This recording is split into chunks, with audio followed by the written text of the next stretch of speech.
first, food prep. I've already peeled and sliced the banana. Now it's time to peel and slice the avocado. For those that don't know how to do it, you cut off the top and you cut through the middle and then you pull it open. And one side should have a big seed and the other side should be an empty pocket. We still have a good amount of the avocado left. I kind of had an older one, but you just cut off the brown part and the green part's good. This part is usually easier with two hands. I usually use just one avocado, but that one was extremely ripe and it had a lot of discoloration, so I ended up having to have a little mess first. But that's why you should always do food prep before you do the actual smoothie. I just didn't have time. When I cut the other one off, it looks more promising, so we'll see how it goes. This one was a perfect avocado, y'all. It slid right through, like literally it was like butter. And this one just like basically had just a little bit of bruising on it, so it's kind of how you see where it was split. The other one was just basically too ripe and bruised up, but that's fine because it's still green and it's still good. Now I got most of the bruising off of this one in that spot, and I use a spoon to kind of scoop out the rest of it from the hole because it's really extremely creamy right now. So again, it's really ripe, so I should have a little avocado flavor in there.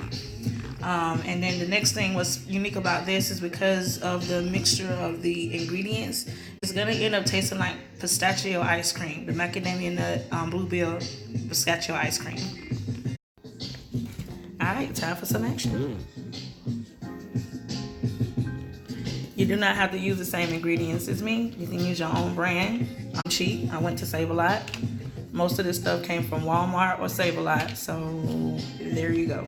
Now, what's in there already is about a cup to 2 cups of ice, just depending on your liking. Bananas in, and keep in mind that this was a half a banana because I don't really like bananas like that, but it actually tastes really good in this smoothie.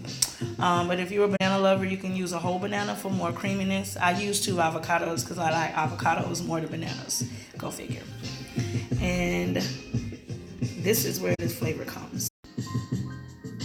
Add in a shot of almond extract.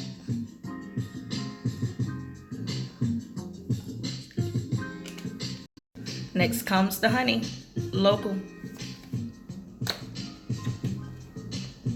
I don't really measure.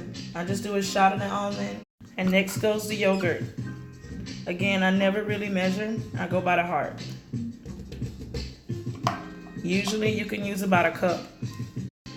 I'm gonna add a little bit more because the last one didn't have quite enough. One thing that I can add to this is kale. I'm not today, but you can add.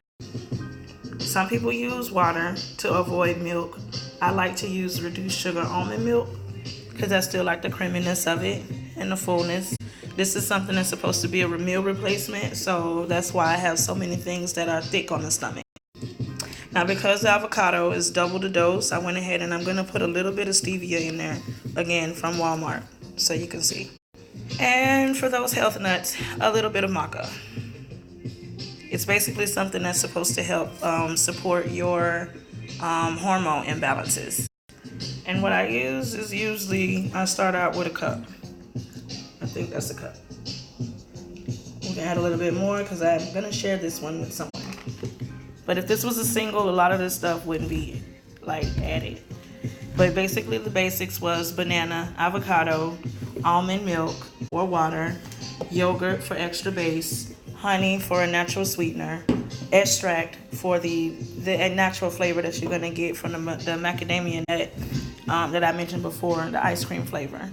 And that's pretty much it. Now it's time to get a good blender.